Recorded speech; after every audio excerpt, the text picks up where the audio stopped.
Deus, Ele tem uma palavra no nosso coração nesta noite. Quem crê? Amém? Deus Ele é fiel.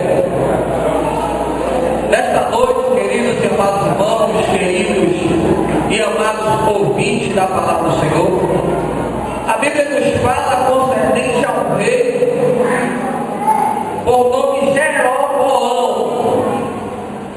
Esse rei, ele foi ungido por Deus, ele foi escolhido por Deus para poder substituir o lugar de Salomão.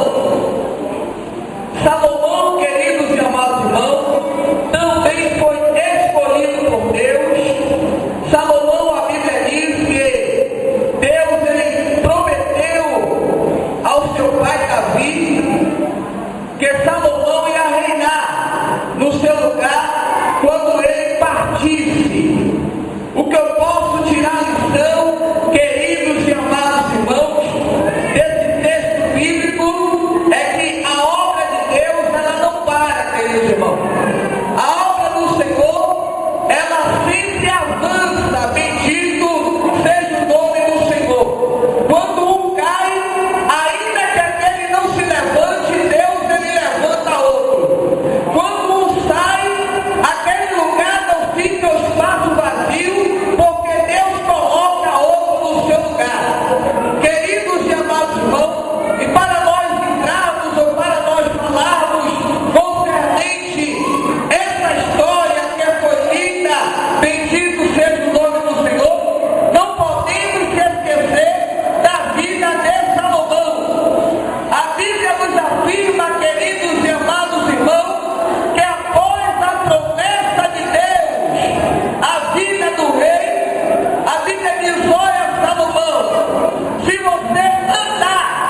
Ensina o mistério de Deus essa noite.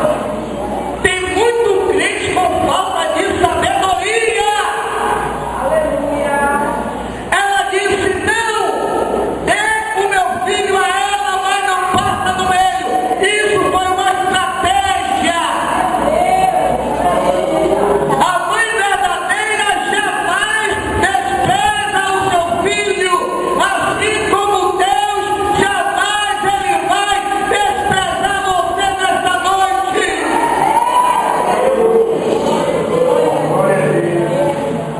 Aí ele olhou para as duas e disse: não, você é a mãe verdadeira porque não deixou faltar o menino.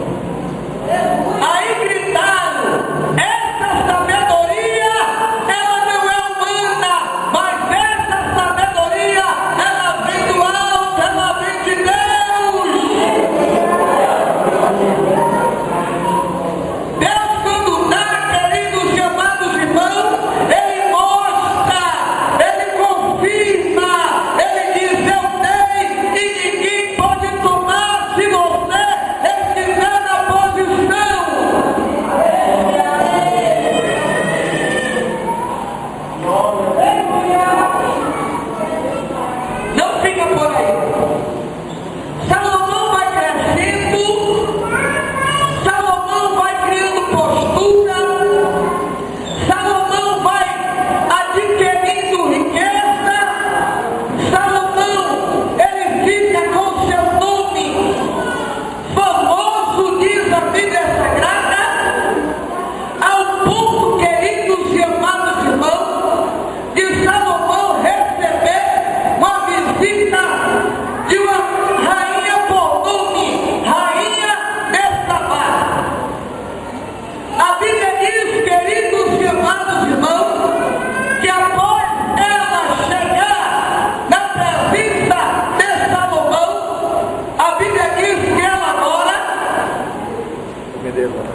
Enquanto nós estamos com Ele, Ele está conosco. Se nós se afastarmos dele, Ele se afasta